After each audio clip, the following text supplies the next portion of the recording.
여러분 혹시 별명이 뭡니까? 별명이 있으신가요? 별명이. 이런 별명은 안 좋죠. 근데 이런 별명이 실제로 존재합니다. 뭐 많이 먹는다고 멧돼지, 뚱보, 비하시키는 별명이죠. 키가 작다고 난쟁이, 얼굴이 거뭇하고 검둥이. 이렇게 말하는 이런 별명을 가진 분들이 있다는 거죠. 그러니까 비하시키는 별명이죠. 그러나 이런 별명은 좋죠. 공주라고 불러줍니다. 좋죠. 왕자. 예. 또 우리 이 중에는 또 본인이 공주라고 생각하시는 분도 계시죠. 좋잖아요. 뭐 맥가이버, 해결사 이런 별명은 좋은 것 같아요. 저는 제가 어떤 별명이 있었던 것은 아니지만 여러분 아세요? 이름이 뒤에 구자로 적히면 불리하다는 거. 유은구. 구자로 적히면 불리한 게 있습니다. 영구부터 시작합니다. 영구, 명구, 철구, 강구, 바퀴벌레. 이렇게 시작하는 거지. 구자가 달려있기 때문에. 영구는 괜찮은데 땡칠이는 뭡니까?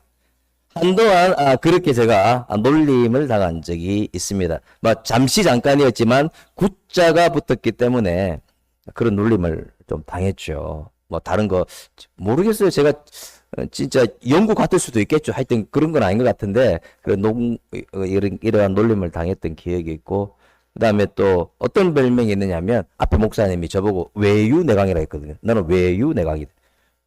좋잖아요, 그죠? 부드럽고 순하지만 속에 강함이 있다. 사실은 그렇다. 닉네임을 저에게 주셨기 때문에 저는 그 별명은 좋다고 생각을 합니다. 제가 부족한데 막 그렇게 살아라고 그렇게 하는 거죠. 근데 제 특징이 군용단 보았을 때 특징이 그거라고 그렇게 말씀을 해주셔서 감사했죠. 오늘 예수 믿는 사람들에게도 여러분에게도 별명이 있는데 오늘 본문에 등장하는 사람들의 별명이 뭐냐면 여러분 뭘까요? 별명이 혹시 아시겠습니까? 여러분 너무 쉬운데 예수 믿는 사람들의 별명이 뭘까요? 여러분 따라합시다. 그리스도인. 이거는 본인이 스스로 부른 게 아닙니다. 믿지 않는 사람들이 불러줬습니다. 이 사람들은 진짜 예수에 속한 사람이고 이 사람들은 정말 예수 믿지 않는 사람과 다른 사람이고 정말로 감동을 주는 사람이다. 그래서 그리스도인이라고 그들이 직접 불렀습니다. 우리가 만드는 게 아니라는 것이죠. 근데 왜 이런 별명을 얻었을까요? 그들이 왜 그리스도인이라는 이름을 얻었을까요? 더 나아가서 나도 마찬가지입니다. 나도 그리스도인으로 살아야 되는데 왜 예수 믿는 사람들을 그리스도인이라고 불렀을까 알길 원하는데요. 첫 번째는요. 나 중심에서 그리스도 중심으로 변화였기 때문입니다. 변화였기 때문이죠. 우리 11절 사도행전 11장 19절 20절 한번 읽어볼까요? 그때의 시작. 스데반의 일로 일어난 환란으로 말미암아 흩어진 자들이 베니게와 구브로와 안데까지 이르러 여기까지. 자 20절 말씀 시작. 그 중에 구브로와 브론의 몇 사람이 안디옥에 이르러 헬라인에게도 말하여 주 예수를 전파하니. 자 안디옥까지 이르러 그리고 구브로까지 이르러 또 안디옥까지 이르러. 이게 안디옥의 세계 선교의 시작점이 되었습니다. 여러분 세계 선교가 어디에서 시작되었을까요? 퀴즈. 안디옥이라는 거죠. 아주 중요하다는 것이죠. 이 흩어진 자들이. 이 흩어진 사람입니다. 자, 우리 몇 절이죠? 19절 상반절도 한번 읽어봅시다. 19절 상반절. 그때의 시작. 일로 일어난 환란을 인하여 흩어진 자들이 환란을 인하여. 그래서 우리가 이 안디옥 교회가 없었으면 이 흩어진 자들이 없었으면은 이곳에서 예배드릴 수 없었어요. 우리가 지금 예배드리고 이 한국 땅의 복음을 듣고 마음 놓고 또 선교를 할 수 있었던 것은 이 안디옥 교회가 있었던 것이고 더 나아가면 흩어진 사람들이 있었기 때문입니다. 근데 놀라운 것은 지금 환란 때문에 흩어졌다는 거죠. 환란 때문에. 그게 무슨 말이냐면 이거 기가 막힌 일입니다. 집도 버리고 논도 버리고 가구도 버리고 모든 거 버리고 단신으로 도망갔다. 그 이유는 오직 예수 때문에. 여러분 왜 이런 일이 있을지 아십니까? 쉽게 말하면 쿠데타가 일어났어요. 예배드리죠? 예배드리는 사람 가만 놔두지 않습니다. 왜 예배드려요? 멱살 잡고 나옵니다. 군인이. 그리고 총구를 겨눕니다. 개머리판으로 머리가 피가 나도록 때립니다. 그러면서 총으로 사람을 쏘려고 하기도 합니다. 기가 막힌 일이죠.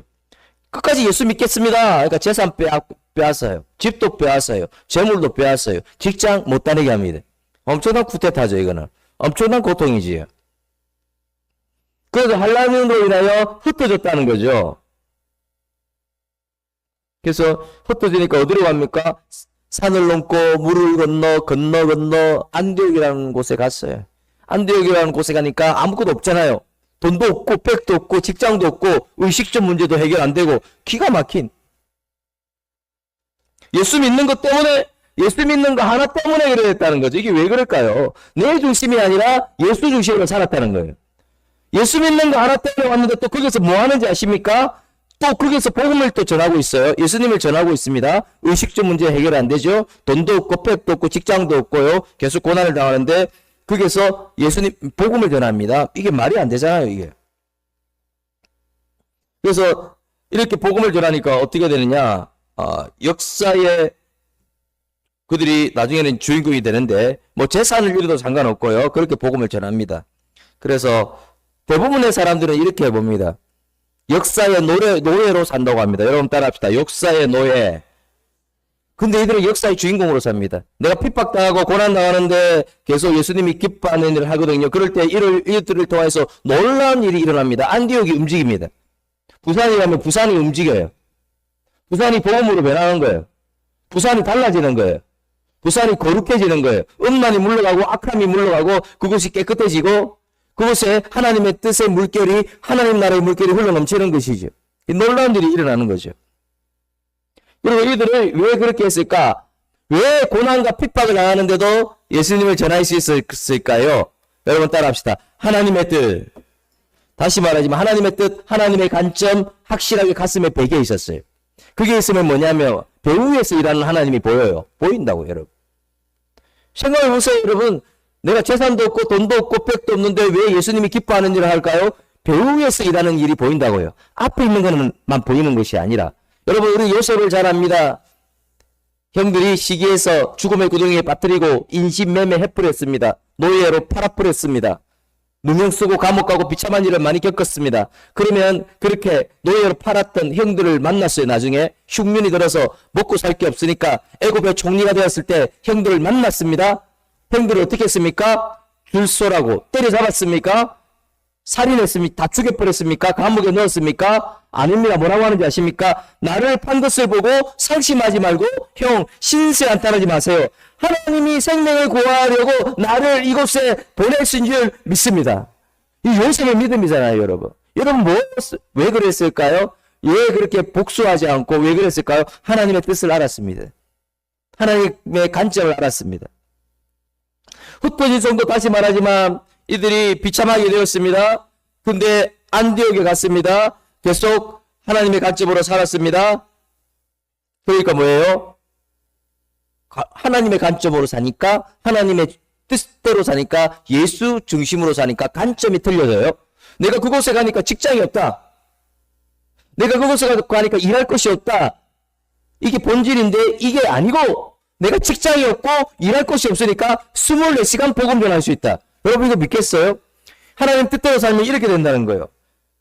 나 관리비도 낼 거 없고 집도 없으니까.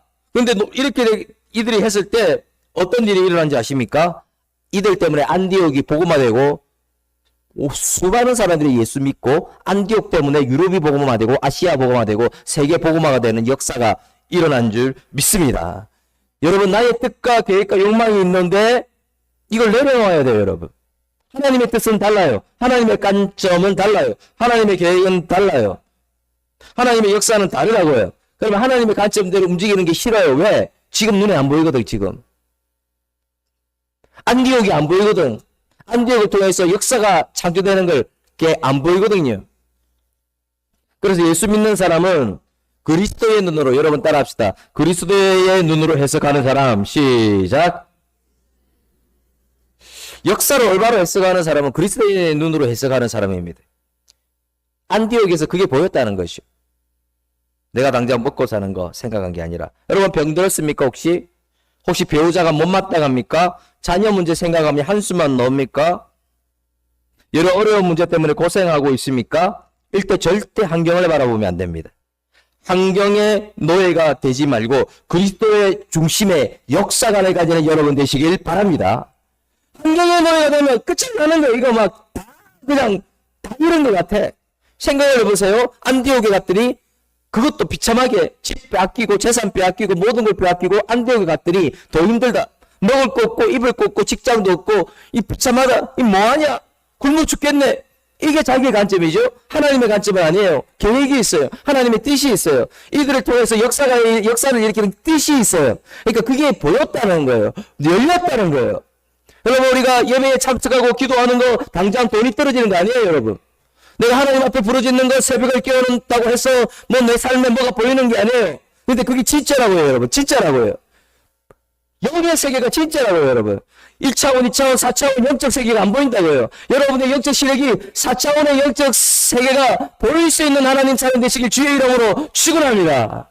지금 안디옥 사람들이 그게 보였다는 거예요. 뭐 내가 돈 없고 이게 안 보였다는 거예요, 여러분. 백 없고 뭐 직장이 없고 이게 안 보였다는 거예요. 하나님의 세계가 보이면 모든 차원이 달라져요. 그리고 굶어 죽는 이 사람들이 역동적으로 변했다는 것이죠.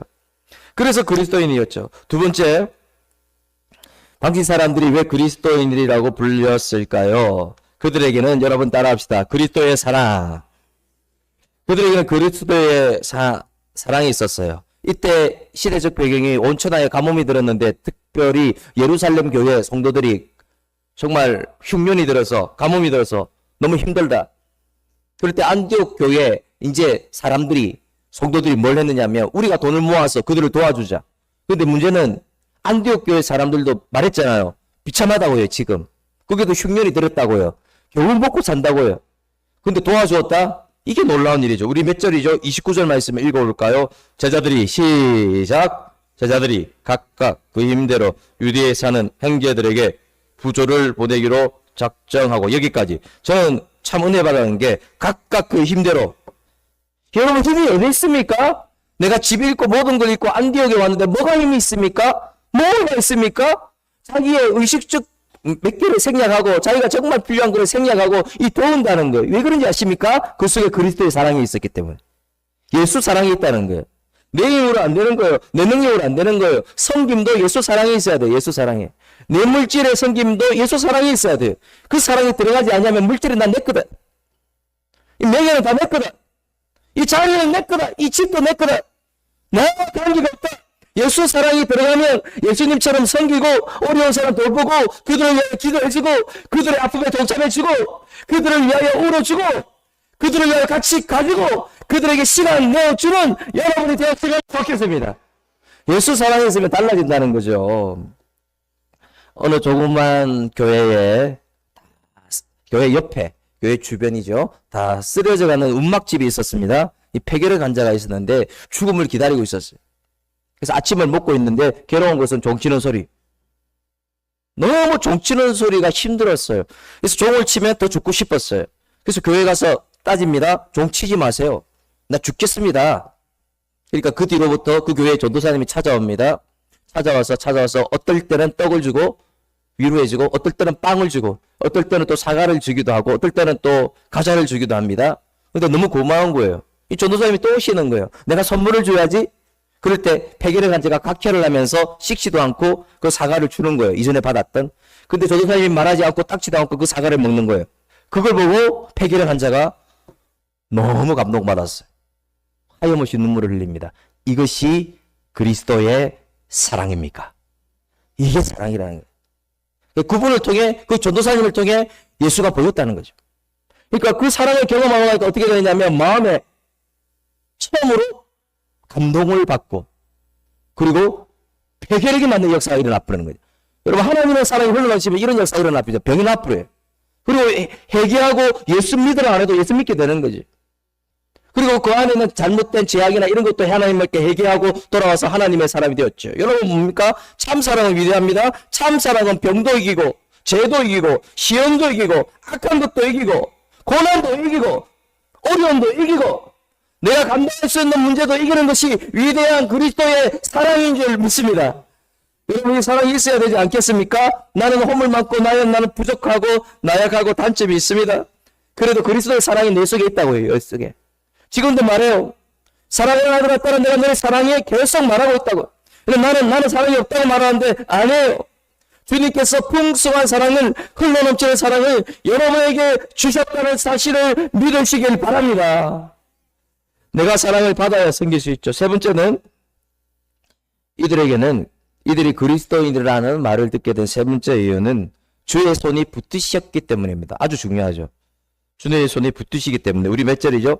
사도행전 11장 20절 읽어봅시다. 그 중에 시작. 안디옥에 이르러 헬라인에게도 말하여 주 예수를 전파하니. 여기서 몇 사람이 중요합니다. 구련의 몇 사람이죠. 몇 사람이 누구입니까? 흩어진 자들과 좀 이꼬르가 되는데요. 몇 사람은 무명의 몇 사람인데 그들은 겸손하고 진정한 그리스도인이 되기를 원했던 사람입니다. 그리고 이들 통해 위대한 능력들이 일어납니다. 무명인데 제가 이거 보면서 제가 부산에 동아고등학교 나왔거든요. 동아고등학교 15반까지 있습니다. 15반까지 있고 16반은 인문계 떨어진 아이들이 오는 그런 반입니다. 놀라운 것은 그 중에 신실한 학생이 있었습니다. 뭐 수학 기초도 안 되고 그런 친구였어요. 근데 정말로 끝나면 정말 하나님의 그 손을 붙드는 거예요. 끝나면 바로 기도하러 가는 거예요. 놀라운 일이 일어났는데 그 애가 서울대 갔습니다, 여러분. 믿겠습니까? 공부는 서울대 가려면 유전인자가 있어야 되는데 유전인자가 있는 것도 아니고 인문계 성적 안 돼서 어쩔 수 없이 간 애가 서울대 갔다고요, 여러분. 그 고백이 뭔지 아십니까? 하나님의 손이 붙들었다는 것이죠. 주의 손이 붙들었다는 것이죠. 주의 손이 붙들면 어떤 일이 일어날지 모릅니다. 몇 사람이죠? 몇 사람이죠? 그런데 이 몇 사람을 통하여 안디옥에 교회가 세워지고 안디옥에 수많은 사람들이 구원받고 안디옥 때문에 그 옆에 주변 유럽 이럴 때 복음화가 되고 세계에 복음화가 되는 역사가 일어났다는 거죠. 몇 사람 통해? 왜? 주의 손에 붙들릴 때. 여러분도, 여러분의 가정도, 여러분의 자녀도 다른 손이 아니라 주의 손에 붙들리시길 바랍니다. 역사가 일어나는 것이죠. 그래서 이 복음은 뭘 전했느냐? 예수 믿으면 구원받고 예수 믿으면 새로운 인생을 경험할 수 있고 행복할 뿐만 아니라 우리는 예수 믿으면 우리 인생이 달라진다는 것을 정했습니다. 근데 당시 유대인만 믿은 게 아니라 이방인, 헬라인 많이 있었어요. 특별히 당시 지중해 세계를 지배했던 그 지중해 세계를 석권한 로마 제국이죠. 유대인은 그들에게 끝자락의 변방이고 상대가 안 되죠. 지금으로 말하면 로마는 미국이죠. 그런데 그들이 이 몇 사람이 전하는 복음에 흔들렸다고요. 그들이 움직였다고요. 이들이 이 로마 사람들이 정치, 경제, 문화, 사회 모두 부분 장악하고 있었고 길까지 장악하고 있었어요. 통신, 국방 모두 걸 장악하고 있었잖아요.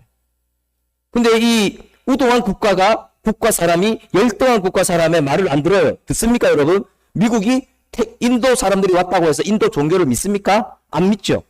그게 말이 안 된다고요, 여러분. 내가 로마인이고 이 세계를 지배하고 있는데 정신 나갔느냐? 당신이 믿는 예수를 내가 왜 믿냐? 했지만 이 몇 사람을 통해 예수 믿는다고요, 여러분. 복음이 들어간다고요. 하나님의 은혜가 이 역사가 일어난다고요. 황제도 흔들린다고. 그들도 예수 믿는다고요. 나중에 국교회까지 되는 역사가 일어났다는 것이. 그래서 이 안디옥 교회가 중요한 거예요. 이방 선교의 거점. 이 안디옥 지역을 통하여서 우리나라 교회도 있는 것이고 우리가 여기에서 예배 드릴 수 있는 겁니다. 여러분 왜 그럴까요? 왜 이런 역사가 일어났습니까? 하나님의 손이 움직인 줄 믿습니다. 그분의 손이 움직였다고요. 천지를 창조하신 하나님의 손이고요. 전능하신 하나님의 손이고요. 불가능을 가능케 하신 하나님의 손이죠. 안 되는 게 없죠. 그분의 손은 우리를 놓은 적이 없어요, 여러분. 우리를 놓은 적이 있습니까? 놓은 적이 없다고요, 여러분. 우리의 착각이에요. 우리의 착각. 우리가 뭘 해야 하나님의 사랑을 받는다. 내가 뭘 해야 하나님이 나를 좋아한다. 내가 뭘 해야 손을 붙든다. 그거 아니에요, 여러분. 하나님의 손은 우리를 놓은 적이 없는 전능하신 영원하고 변함없는 손인 줄 믿습니다. 우리가 뭘 해야 그런 게 아니라는 것이죠. 그래서 80세가 되기까지 미디안 강야에 양치기를 했던 모세에게 유일한 것은 마른 지팡이 하나입니다. 마른 지팡이 하나밖에 없었어요. 그는 40년 동안 처가살이, 여러분 처가살이 40년 동안 우리 친구는 처가살이 1년 하다가 지금 사망할 뻔했다 그래갖고 안 했다 하는데 뭔지 모르겠지만 힘들다고 했는데 40년 사망했다면 좀 말이 그렇네. 저는 행복하게 할 수 있는데 40년 했다고 합니다. 그래서 아무 소유가 없잖아요. 그리고 소유라고는 없고 단 한 개의 무기도 주어지지 않았어요. 근데 출애굽할 때 이스라엘 백성들을 데리고 출애굽할 때부터 이 마른 지팡이가 하나님의 지팡이가 될 때부터 역사가 일어납니다. 우리 몇 절이죠? 출애굽기 4장 20절 모세가 시작. 모세가 그의 아내와 아들들을 나귀에 태우고 애굽으로 돌아가는데 모세가 하나님의 지팡이를 손에 잡았더라. 뭘 잡았습니까? 애굽을 향해 출발할 때부터 모세의 지팡이는 마른 지팡이는 하나님의 지팡이가 되었어요. 그래서 어떤 일이 일어납니까? 폭 32km의 홍해가 갈라지는 역사가 일어납니다. 이 마른 지팡이로 하나님의 지팡이가 될 때 이런 역사가 일어납니다. 또 그뿐만 아닙니다. 200만 명 이상의 백성들이 목이 말라 물을 마실 수가 없습니다. 어떻게 됩니까? 지팡이로 치니까 하나님의 지팡이가 되어 생수가 터져 강물이 터지는 역사가 일어난 줄 믿습니다. 하나님의 손에 붙들리니까 완전히 달라지잖아요. 하나님의 손이 천지를 창조하시 전능하신 그 하나님의 손이 붙들리니까 이 모든 상식의 관점을 초월해버리는 것이죠. 여러분, 우리가 아는 양치기, 다윗도 그렇습니다. 이스라엘 왕이 된 이유가 무엇입니까? 수많은 난관들이 있었습니다. 사울이 그를 죽이려고 3,000명으로 구성된 군대를 구성했습니다. 여러분 아십니까? 그럼 문헌을 보면 죽었다는 거죠, 그게. 상식으로도 죽었다는 거예요. 살 수가 없죠. 3,000명의 군대를, 그것도 훈련된 군대를 동원하는데. 근데 뭐가 있었을까요? 시편 139편 10절. 거기서도 다 같이 시작. 거기서도 주의 손이 나를 인도하여 주의 오른손이 나를 붙들리라. 하나님의 손이 붙들죠. 놀랍죠. 31편 15절도 나의 앞날이 시작. 앞날이 주의 손에 있사오니 내 원수들과 나를 핍박하는 자들의 손에서 나를 건져 주소서. 이걸 확신했다는 거예요. 아무리 핍박해도 3,000명이 아니라 10,000명이 동원해서 나를 잡아더라도 주의 손이 나를 건져 줄 줄 믿습니다. 다윗이 확신했다는 거죠. 내가 흔들릴 수도 있어요. 실수할 수도 있어요. 또 말씀을 벗어날 수도 있어요. 때로는 자신이 없을 수도 있어요. 하나님 살아계십니까? 할 수 있다는 거예요. 근데 주의 손은 견고하고 흔들리지 않고 영원하고 나를 보호하고 지키고 앞길에 대로를 열어주는 전능하신 하나님의 손, 그것이 다윗의 손, 모세가 잡은 지팡이를 잡은 전능하신 하나님의 손인 줄 믿습니다. 예수님도 마찬가지죠, 여러분. 우리를 구원하기 위하여 재앙으로 오신 거 아니잖아요. 마구간으로 오셨잖아요. 말바통으로 오셨잖아요. 뭐 인생이 그렇게 능력 있는 삶이 아니었잖아요. 중요한 거는 처참하게 십자가를 지셨잖아요. 아무것도 없는 거예요. 그런데 놀라운 구절이 있습니다. 누가복음 23장 46절. 예수께서 다같이 시작. 예수께서 큰 소리로 불러 이르시되 아버지 내 영혼을 아버지 손에 부탁하나이다. 여기까지. 누구의 손에 부탁했습니까? 아버지 손에 부탁하니까 역전이 있잖아요. 죽으셨다가 부활하잖아요. 그리고 그것뿐만 아니라 인류를 구원하잖아요. 우리에게 평안을 주셨죠. 우리를 행복하게 했죠. 우리를 천국으로 인도하죠. 우리가 예수 믿고 기도하면 그분이 들으시고 반응하시고 역사하시고 우리 상처도 치유해 주시고 우리 앞길에 대로를 열어주시고 우리에게 세상이 경험할 수 없는 행복을 주는 분이 예수 그리스도인 줄 믿습니다. 아버지의 손에 있다는 거죠. 아버지의 손에. 그래서 다시 정리하자면 몇 사람, 사도행전의 이 몇 사람이 하나님의 손에 살에 잡히니까 이방인이 예수 믿는 생명의 역사가 일어나기도 하고 미디안 강야의 마른 막대기 같은 모세였잖아요. 근데 그 지팡이를 통해서 32km 폭이 넘는 홍해를 가르는 역사를 경험하게 하고 그뿐만 아니죠. 목동은 지금도 보니까 똥밭에서 일하잖아요. 거의 뭐 똥을 많이 싸니까 엄청난. 목자는 아름다운 직업이 아니죠. 그런 목자였지만 하나님의 손에 붙들리니까 이스라엘의 별이 되잖아요. 십자가에 못 박혀서 처참하게 돌아가신 그분이 하나님 손에 붙잡히니까 사망 권세 이기고 어둠의 권세 이기고 죽음의 권세도 이기고 사단의 권세도 이기고 부활의 삶을 누리고 역전의 은혜를 경험하고 그래서 우리에게도 역전의 은혜를 줍니다. 그래서 여러분 하나님의 손에 붙들리면 이 기적이 아니고 일상이라는 거죠. 그래서 우리 이사야서 42장 10절 말씀도 우리 한번 읽어봅시다. 두려워하지 말라. 시작. 내가 너와 함께함이라. 놀라지 말라. 나는 내 하나님이 됨이라. 내가 너를 굳세게 하리라. 참으로 너를 도와주리라. 참으로 나의 의로운 오른손으로 너를 붙들리라. 오른손으로 붙었다는 것은 전능하신 하나님, 불가능이 없는 손으로 여러분을 붙드시는 줄 믿습니다. 불가능이 없다고요, 여러분. 나는 불가능하다고요. 근데 그분이 오른손으로 붙들어 주신다고요. 더 놀라운 구절이 있어요. 이사야서 49장 16절. 다 같이 내가 너를 시작. 내가 너를 내 손바닥에 새겼고. 손바닥에 새겼다는 거예요. 불가능이 없게 하시는 전능하신 하나님이 손바닥에 새겨서 나를 견고하고 영원하게 지키시고 보호하신다는 사실입니다. 그러니까 전능하신 하나님의 손에 우리가 해야 될 것은 그걸 믿느냐 안 믿느냐. 지금은 그분의 손에 지금 그분이 전능하신 손으로 나를 붙들어 주고 있다는 사실을 믿느냐 믿지 않느냐가 중요합니다. 여러분 아직도 의심하고 있습니까? 내가 아니라고 생각합니까? 내가 지금 인생에 이렇게 꼬였는데, 이렇게 사람을 잘못 만나는데, 내가 지금 이렇게 병에 있는데, 그래서 하나님의 손에 안 불렸다고 생각합니까? 여러분 그렇지 않습니다. 지금 보잘것없이 생각해도 우리는 누구의 손? 하나님의 손에 붙들려 있기 때문에 여러분 삶에 개입하시고 여러분의 문제에도 개입하셨어. 하늘 위에서 내려오는 평안도 주시고 또 미래의 대로를 열어주신다는 사실을 믿으시길 바랍니다. 우리가 아는 피카소가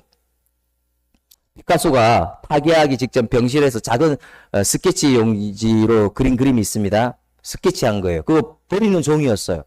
그냥 쓰레기였잖아요. 그런데 피카소가 그렸기 때문에 그 거래가 안 돼요. 너무 비싸서 천문학적인 거래가 됩니다. 누가 그렸다고 여러분? 피카소가 그렸기 때문에.